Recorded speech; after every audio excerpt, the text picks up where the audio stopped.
Hi, my name is Meredith Robbins. I'm going to be doing a video reflection about my interview for Leadership 1015.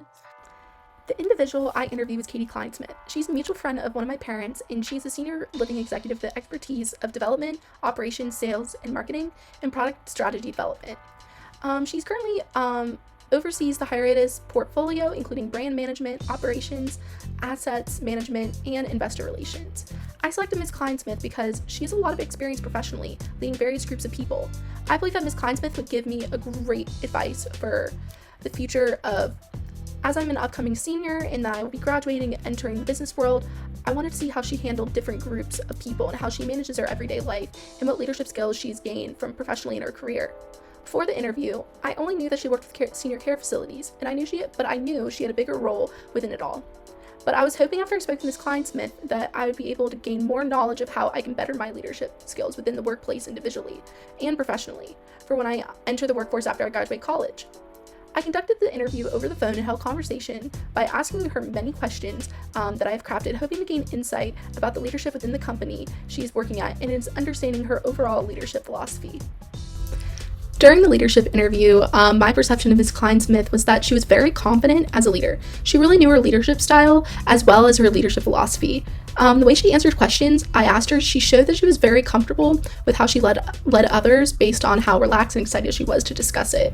She explained that her leadership philosophy, especially in the workplace, was that she was that she had to have an automatic requirement to look at the whole versus what she wanted individually.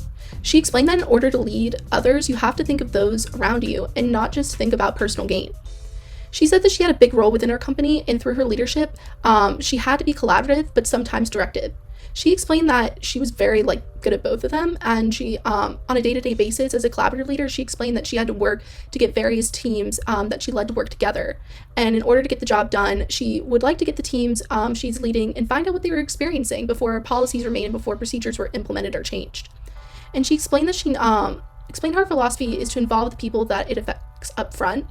But she also brought up that she has to sometimes be directive, especially during times like these, during COVID-19 in the healthcare system, that she said she felt comfortable in emergency situations like these because she's dealt with even more emergent situations.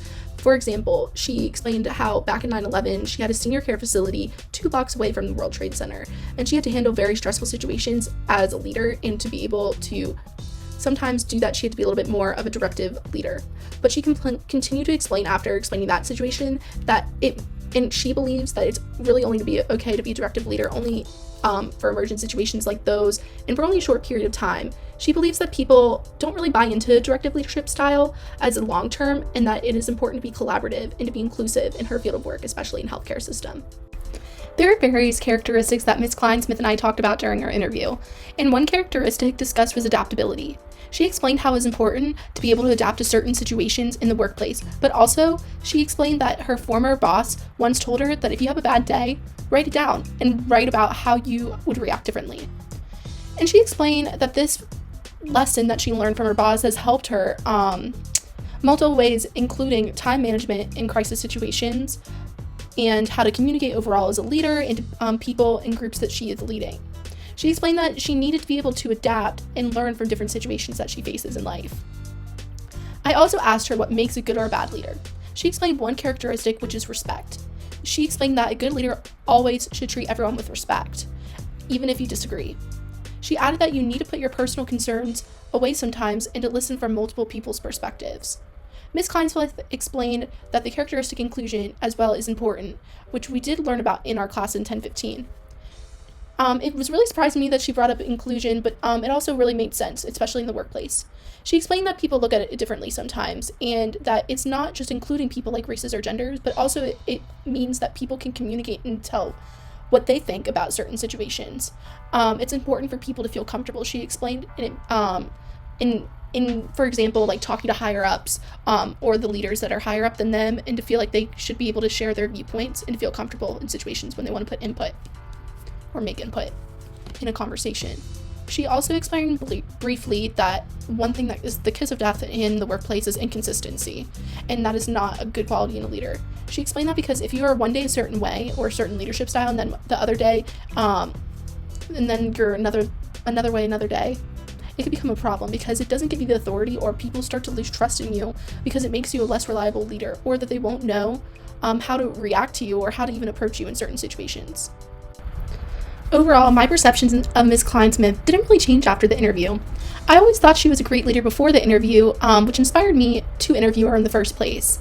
But with that being said, I was able to gain more respect, though, through interviewing her, and I was able to better understand how she uses her leadership skills in the workplace and healthcare. One question I asked her that helped me gain new insight in Ms. Kleinsmith was for her to tell me about a time where she had to think outside the box to complete a task. She brought up a few points, one being COVID-19, which is what we're dealing with currently. She explained how she had to learn to do things differently, like doing Zoom meetings versus in-person staff meetings, or how to communicate with her residents differently due to a lot of the concerned family members or residents that she has, if she couldn't be there presently and be present in the facility. Ms. Kleinsmith also said, when you're going through a couple of hurricanes in 9/11, which are very emergent situations, it made it like easier or simpler to deal with situations like COVID-19 because she was able to learn from those previous times and use her experiences in her everyday life. She brings up how she takes pieces of what she learned in her job and uses them in situations like COVID-19, and it helped her learn how she could better communicate and enforce things in these situations. But she continued to answer the question about thinking outside the box when she was in the situation of 9/11, and how she had a nursing facility in New York, and the safety zone place that she had to take her residents was 2 blocks away from the World Trade Center. She had to completely think of a new solution, and she had to look at regulations of what she could and couldn't do. Her team was under very strict orders during this time, and basically she had to take matters into her own hands to get her residents to safety, because people were all over the place and trying to get people to where they had to be. So she conducted a whole transportation system to get her residents to safety. She contacted local electricians and police to help her hotwire a bus that took her residents 50 miles up the road. She had to create a plan on how to do that, and then had to coordinate getting each resident a pillowcase with all their essential needs like medicine and clothes. She explained that she had to think fast and to be very directive and assertive about the tasks that she needed to be completed. And overall, she explained that she is able to use times like these to better manage her facilities and to make her leadership even stronger.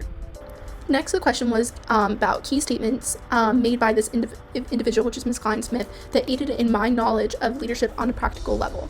So I asked a variety of questions that were about her in the workplace. I first asked her how she got to the place that she is at now in terms of where she works.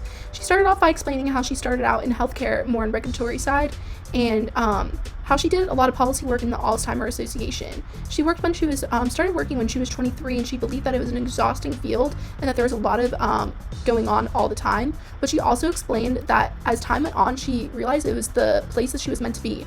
She worked at a single location and rolled out podcasts all over the country through her operation role. She explained how it was a very dynamic industry, and in the end, she explained that it took a lot of steps and roles to get to the position that she is at now. But in the end, she said, if you love what you're doing, it is all worth it, and that she loves leading her company because of her passions towards the field, which is healthcare. I as well asked her how she led the group she did and how she monitored performance. And this is a practical sense because it is in the workplace. She explained that she used a dashboard and looked at key indicators that led to her success that they set out at the beginning during doing so regularly.